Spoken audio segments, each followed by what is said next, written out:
Hello students, welcome back to my channel tune physics. আজ আমাদের আলোচনার টপিক ক্লাস 12 ছায়া প্রকাশনের বই থেকে যে সলিউশন সিরিজটা চলছিল তড়িৎ ক্ষেত্র অধ্যায় থেকে আজকে এমসিকিউ #4। আজকের ভিডিওতে আমরা 37 থেকে 48 অর্থাৎ 48 নম্বর প্রশ্ন নিয়ে চর্চা করব আজকের ভিডিওতে। আশা করি তোমরা সবাই ভালো আছো, সুস্থ আছো এবং তার চেয়ে বেশি ইম্পর্টেন্ট তোমাদের প্রিপারেশন ফর উচ্চ মাধ্যমিক 2026 ভীষণ ভালো চলছে। চলো শুরু করা যাক। 37-এ কী বলেছে দেখো। একটি তড়িৎ দ্বিমেরুর অক্ষের ওপর কোনো বিন্দুতে তড়িৎ ক্ষেত্র যদি E1 হয় এবং একই দ্বিমেরুর একই দূরত্বে পার্শ্বীয় বিন্দুতে তড়িৎ ক্ষেত্র যদি E2 হয়, তাহলে এদের মধ্যে সম্পর্ক কী? যদি তড়িৎ ক্ষেত্রে এইভাবে কোনো বিন্দুতে তোমাকে নির্ণয় করতে বলে সেটাকে অক্ষ বলা হয়, আর এই লম্ব সমদ্বিখণ্ডক ওপরে যদি কোথাও নির্ণয় করতে বলে সেটাকে পার্শ্বস্থ অবস্থান বলা হয়। এখানে যদি E1 হয়, এখানে যদি E2 হয়, তাহলে E1টা হবে 2E2, অর্থাৎ অক্ষ অবস্থানে ওইটার দ্বিগুণ হয়ে যায়। তাহলে অপশান নম্বর বি, E1 = 2E2। নেক্সট 38-এ বলেছে মূল বিন্দুকে মধ্যবিন্দু করে এক্স অক্ষ বরাবর একটি তড়িৎ দ্বিমেরু অবস্থান করেছে। মূল বিন্দু ও থেকে 20 সেন্টিমিটার দূরে একটি বিন্দু এক্স অক্ষের সাথে ওপি রেখাটি π/3 কোণে ঘুরছে। এখানে একটা বিন্দু আছে পি, এটা হচ্ছে মূল বিন্দুকে মধ্যবিন্দু করে তড়িৎ দ্বিমেরু স্থাপন করা হয়েছে। আচ্ছা,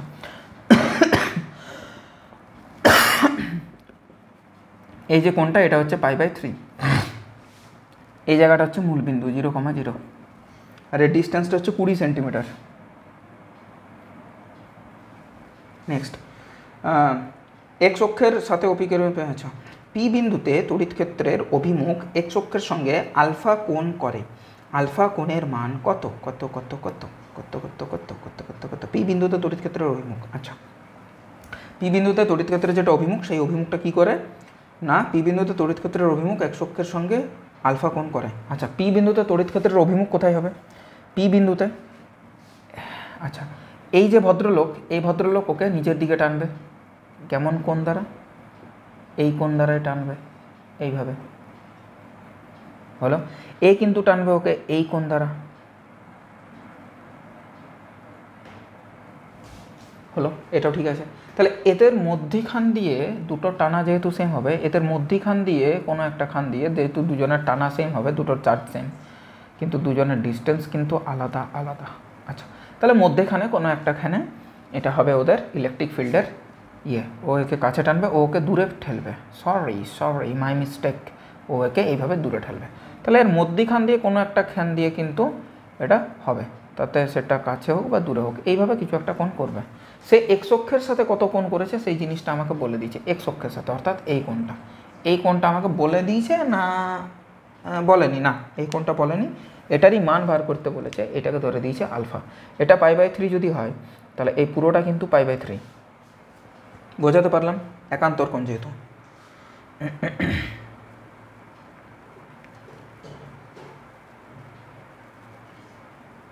π/3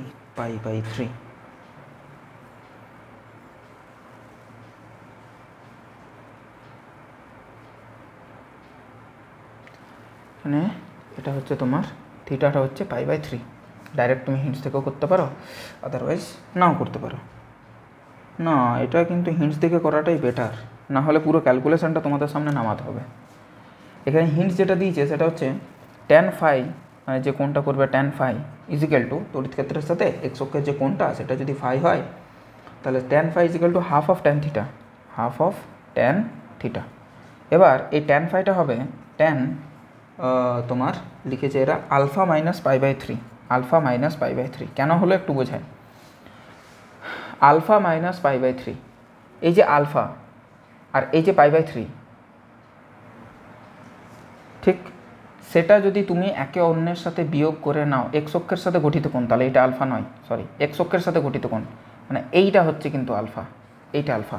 এক্স অক্ষের সাথে গঠিত কোণ, নেগেটিভ অ্যাঙ্গেল অলওয়েজ পজিটিভ। তাহলে এইটা থেকে যদি তুমি এইটাকে বাদ দিয়ে দাও, এই যে π/3, তাহলে তোমার এই কোণটা পড়ে থাকলো। ঠিক আছে, আলফাটা পেয়ে গেলাম। এটা হচ্ছে আমাদের ফাই। চাইলে তোমরা ছবিটা ওই যে কোনো অবস্থানে তড়িৎ ক্ষেত্র নির্ণয় সেই ছবিটা একটু ফলো করো, মাথায় রাখো, দেখবে হয়ে যাবে। আর এটা হচ্ছে হাফ tan থিটা, থিটা মানে কত π/3, তাহলে হাফ tan π/3 মানে tan 60 ডিগ্রি হুইচ ইজ √3, মানে √3/2, √3/2 হলো। তারপর আর কি করা যেতে পারে, তাহলে tan ইনভার্স নিন বোথ সাইড, তাহলে alpha plus π/3 sorry alpha minus π/3, alpha minus π/3 is equal to tan inverse 2/√3 sorry √3/2, এটা মিস্টেক হচ্ছে, √3/2 হলো। তাহলে আলফার মান হবে π/3 প্লাস tan ইনভার্স √3/2। এই যে সম্পর্কটা, এটা আমি আর বললাম না, এটা তোমরা চাইলে যে কোনো অবস্থানে কি হয় সেটা একটু দেখে নিতে পারো। 39 নম্বর, 39 নম্বরেরটা হিন্টস দেওয়া আছে, 39 নম্বরেরটা করাচ্ছি না, আমি জাস্ট জিনিসটা কমপ্লিট করাচ্ছি এবং তোমাদের কঠিনের বিষয়গুলো কিন্তু আমি সলভ করানোর চেষ্টা করছি। আর যদি তাও কোনো সমস্যা হয় যে এটা তোমার ডিটেলস ভ্যালু বা ডিটেলস ভিডিও দেখার প্রয়োজন, তাহলে সেই ক্ষেত্রে তুমি ওই লিখবে Chhaya Prakashani class 12 electric field MCQ solution by twin physics, ব্যাস তুমি পেয়ে যাবে অনায়াসে। ইভেন অনেক ছাত্রছাত্রী সেখান থেকেও পড়ছে, যেহেতু এইগুলো আসতে দেরি হচ্ছে তাই। 40 নম্বরে বলে দিয়েছে, 40 নম্বরেরটা হিন্টস দেওয়া আছে, করছি না। এসব হিন্টস প্রশ্নগুলো দিয়ে দিয়ে বইটাকে একটু বড় করে দিয়েছে, কিন্তু পুরোনো প্রশ্নগুলোতেই ভুল গলদ দেখতে পাবে, আজকেও আমি ছাড়বো না কোনো। 41 কে তড়িৎ ভেদ্যতা বিশিষ্ট মাধ্যমে স্মলার ব্যাসার্ধের ও সিগমা আধানের তলমাত্রিক ঘনত্ব বিশিষ্ট একটি গোলকের নিকটস্থ বিন্দুতে তড়িৎ প্রাবল্যের মান, আচ্ছা তড়িৎ প্রাবল্যের মান, ওকে ওকে ওকে ওকে, বাট এটা সিজিএসে জানতে চেয়েছে, একটু কেয়ারফুল। তাহলে এটা কি হয়, ইলেকট্রিক ফিল্ডের মান আমার কাছে জানতে চেয়েছে, আর ব্যাসার্ধ সিগমা তলমাত্রিক ঘনত্ব বিশিষ্ট একটি গোলকের নিকটস্থ বিন্দুতে, আচ্ছা তাহলে সেটা কি হবে, সেটা কি হবে ইলেকট্রিক ফিল্ডের গোলকের, তো তার মানে হচ্ছে Q/r²। এবার এখানে হচ্ছে কে এর জায়গাতে মানটা বসাবো 1/4πε0 r², তার সাথে কিউ, আর 4πr² মানে ওর তো এরিয়া গোলকের, তাহলে কিউ/এরিয়া কি হয় সিগমা/ε0, এটা হওয়ার কথা। এটা যদিও কুলম্বের উপপাদ্য, আর সেটাকে যদি আমাকে চেঞ্জ করতে হয় সর্বদা মনে রাখবে 1/ε0টা এসআই পদ্ধতি, একে সিজিএসে করতে হলে 4π/k করতে হবে, সব সময় মনে রাখবে। তাহলে ইলেকট্রিক ফিল্ডের মান কত দাঁড়ালো, সিগমা ইন্টু 1/ε0 মানে ইন্টু 4π/k, মানে অ্যাকচুয়ালি মানটা দাঁড়াচ্ছে 4π/k। এটা হচ্ছে এসআই পদ্ধতিতে, এটা হচ্ছে সিজিএস পদ্ধতিতে, বোঝাতে পারলাম। 4π/k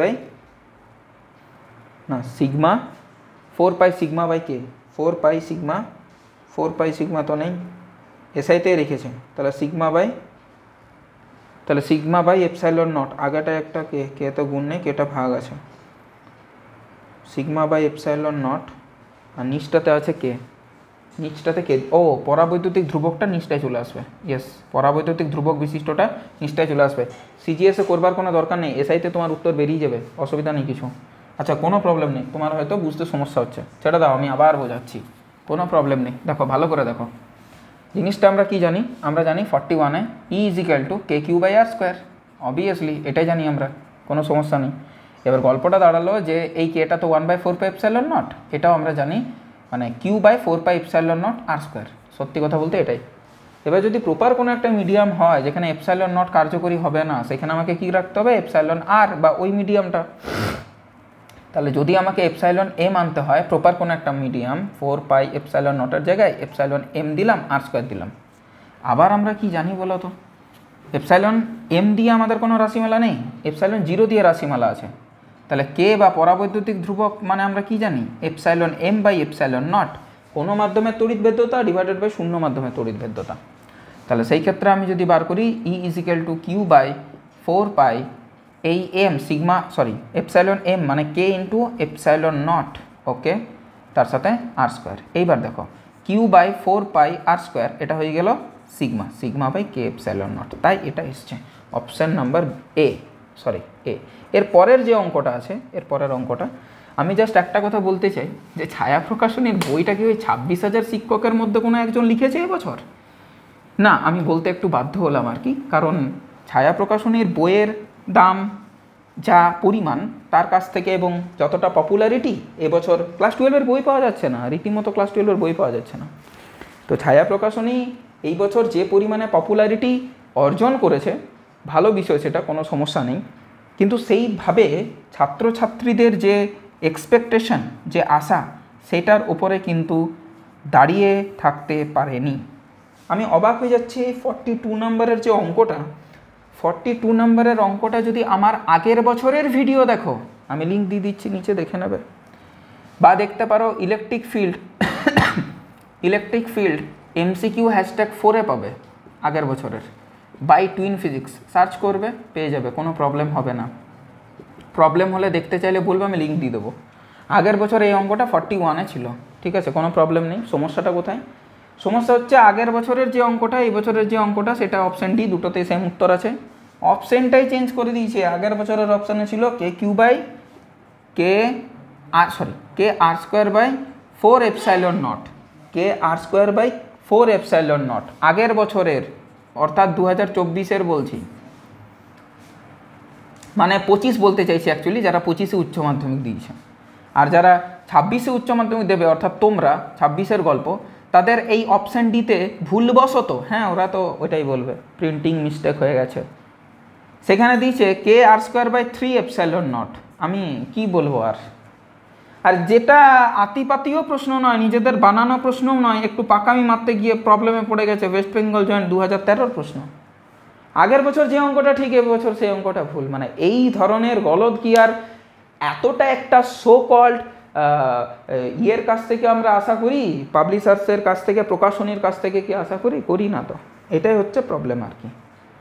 মানে আমি প্রথম থেকে যা ভুল পেয়েছি, কোনো 2026 সালে ভিডিও বানাইনি, ভেবেছি আগে ঠিক হয়ে যাবে, এরপরে আর ভুল পাবো না, কিন্তু যখন পেয়েই যাচ্ছি তখন আমার মনে হচ্ছে, এবং যেটা আগের বছর ঠিক ছিল এবছর সেটা ভুল, এটা আরও বড় ব্যাপার, সেটা আর আমার মনে হচ্ছে না যে কোনোভাবে সলভ করানো যায়। এটা তোমরাই করবে, সঠিক উত্তর এটা বলে দিলাম। আর যদি দেখার ইচ্ছে থাকে তাহলে ভিডিওটা দেখবে, ওই ভিডিওটা ওইখানে সলিউশন করে দেওয়া আছে।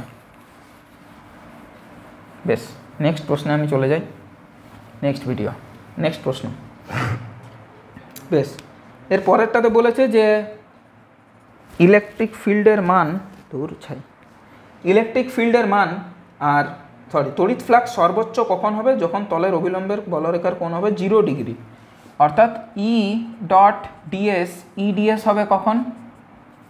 যখন থিটাটা হবে 0 ডিগ্রি, এবং সেই ক্ষেত্রে ফাইটা হবে ম্যাক্সিমাম, অর্থাৎ অপশান নাম্বার এ। প্রবলেম নেই কোনো। 44, আর ব্যাসার্ধের একটি বৃত্তাকার প্লেটকে ই প্রাবল্যের একটি সুষম তড়িৎ ক্ষেত্রের সঙ্গে সমান্তরালভাবে রাখা হলো। ইলেকট্রিক ফিল্ডের সাথে যদি সমান্তরালে রাখা হয়, অর্থাৎ এইভাবে, তাহলে তার এরিয়া ভেক্টরটা ওই দিকে হবে। সমান্তরালে বলেছে, ভেরি মিস্টেক। ইলেকট্রিক ফিল্ড যদি এই দিকে আঁকা থাকে, তাহলে প্লেটটাও আছে এইভাবে, তাহলে তার এরিয়া ভেক্টর ওপর দিকে। এরিয়া ভেক্টরের সাথে ইলেকট্রিক ফিল্ডের কোণ 90 ডিগ্রি, cos 90 ডিগ্রি 0, তাই ওর যে ফাইটা আসবে সেই ফাইটা হবে কিন্তু 0। বোঝাতে পারলাম? Option number A. তড়িৎ ফ্লাক্সের একক কোনটি? এটা নিজেরাই করতে পারবে, কোনো প্রবলেম নেই, ডিরেক্ট বলে দিচ্ছি, সমস্যা নেই। অপশান নাম্বার বি, অর্থাৎ ভোল্ট ইন্টু মিটার। কিন্তু ইলেকট্রিক ফিল্ডের ভোল্ট পার মিটার, এর হচ্ছে ভোল্ট ইন্টু মিটার, ওর হচ্ছে ভোল্ট পার মিটার। 1 কুলম্ব আধান থেকে নির্গত বলরেখার সংখ্যা, তাহলে বলরেখার সংখ্যা কত হয়? Phi is equal to Q/ε0। এখন কিউর মান 1 কুলম্ব, তাহলে 1/ε0, মানে 1/8.854 ইন্টু 10⁻12 টি, এত টি। 46 complete, which is option number C. 47-এ বলা আছে এল মিটার বাহু বিশিষ্ট একটি বর্গাকার পাত কাগজের তলে অবস্থিত। কাগজের তল বরাবর ক্রিয়াশীল একটি সুষম তড়িৎ ক্ষেত্র বর্গাকার পাতের নিম্নার্ধে সীমাবদ্ধ। আচ্ছা, নিচে ইলেকট্রিক ফিল্ড আছে, ওপরে নেই। তলটির সঙ্গে জড়িত ফ্লাক্স এসআই এককে লেখো। টেনশন করার কোনো দরকার নেই। এর যে এরিয়াটা হবে, এই যে এল দৈর্ঘ্যের যে এরিয়াটা, হয় ভেতর দিকে ঢুকবে বা বাইরের দিকে আসবে, আর ইলেকট্রিক ফিল্ড আছে তার সাথে লম্ব হবে, তার জন্য 0 হবে, অত কিছু ভাববার দরকারই নেই। এরিয়া ভেক্টরটা হবে এইরকম, হয় তোমাদের দিকে বা ভেতর দিকে, হয় তোমাদের দিকে ঢুকবে, তোমাদের দিকে বেরোচ্ছে, বা ভেতর দিকে ঢুকছে। আর ইলেকট্রিক ফিল্ডটা তো এই দিকে আছে, তাহলে এদের মধ্যবর্তী কোণটা 90 ডিগ্রি, তাই হয়ে গেল শূন্য। ক্লিয়ার হয়েছে? কথাটা বোঝা গেছে? কোনো সমস্যা নেই। আর আজকের লাস্ট প্রশ্ন 48টাতে বলেছে কিউ বৈদ্যুতিক আধান বিশিষ্ট কোনো বস্তুতে একটি ঘনকের কোনো শীর্ষবিন্দুতে আধানের নিকটবর্তী 3টি তলে তড়িৎ ফ্লাক্সের মান 0, অন্য 3টি তলের মধ্য দিয়ে একটিতে তড়িৎ ফ্লাক্সের মান কত হবে? খুব ভালো একটা প্রশ্ন। আমি বোর্ডটা মুছতে বাধ্য হলাম, একটু বোঝাতে হবে ব্যাপারটা, না বোঝালে এইভাবে ছেড়ে দিলে চলবে না। বেশ, দেখো ব্যাপারটা বলা হয়েছে 48, বলা হয়েছে ঘনকের একটা শীর্ষবিন্দুতে, ঘনকের একটা যদি এটা ফ্রন্ট সাইড হয় তাহলে 2D হবে, সেটা বর্গের মতো দেখতে হবে। এইখানে যদি একটা কোনো চার্জ থাকে, সেই চার্জটা তার কত দিকে পার্টিশন করা আছে। একটা ঘনকের একটা শীর্ষবিন্দুতে যদি একটা কোনো বল রাখা থাকে, সেই বলটা পার্টিশন, মানে আমি বলতে চাইছি ওটাকে বলা হয় ডিস্ট্রিবিউশন, কজনের সাথে ডিস্ট্রিবিউট করে আছে। একটা তার ডান পাশে, একটা তার পিছনে ওই দিকে, আঁকাটা একটু মুশকিল, একটা ওর পিছনে ওই দিকে, এই গেল 4টা। অর্থাৎ এইভাবে যদি একটা বক্স থাকে আর এই বক্সের এই কোণটাতে যদি একটা চার্জ থাকে, তাহলে এর রাইট সাইড, এর বিহাইন্ড আর বিহাইন্ড রাইট সাইড 4টা হলো, আর ওপরে 4টা, মানে 8টাতে ডিস্ট্রিবিউট করা আছে। এই চার্জ থেকে নির্গত বলরেখার সংখ্যা যদি Q/ε0 হয়, তাহলে একটি গোলক কত পাচ্ছে? এর 1/8 অংশ। মানে এই যে গোলকটির গল্প করা হচ্ছে, এই গোলকটি এই চার্জের Q/ε0 এর 1/8 অংশ পাবে। এবার এরও 6টা তল আছে, 6টা তলের 3টেতে বলছে কোনো তড়িৎ ফ্লাক্স নেই, বাকি 3টেতে আছে। তাহলে বাকি 3টেতে যাবে, বাকি 3টেতে কত করে যাবে? 1/3 অংশ করে, অর্থাৎ হচ্ছে Q/24ε0। Option number D, West Bengal joint 2015। ভালো প্রশ্ন কিন্তু এটা দিয়েছে। যেটা ভালো সেটার নাম করি, যেটা বদনাম করবার সেটা বদনাম করতে হয়, কিন্তু কুকুরের লেজ কোনো দিন সোজা হয় না। যাই হোক, আমরা তা জানি। মিউটেশন বা পরিব্যক্তি দ্বারা যদি হয় তো হতে পারে, যেমন সাদা হাতি সম্ভব, তেমনি স্ট্রেট লেজওয়ালা কুকুরও সম্ভব। যাই হোক, হোয়াট এভার, যদিও এটা কুকুরের জন্য ছিল না কথাটা। যাই হোক, দেখা হবে তোমাদের সাথে নেক্সট ভিডিওতে MCQ #4 নিয়ে, যেখানে আমরা আলোচনা করব বাকি প্রশ্নগুলো 49 থেকে 59। 60টা নেই, 59টা আছে। টিল দেন পড়াশোনা করতে থাকো, ভালো থাকো, সুস্থ থাকো, টেক কেয়ার, বাই।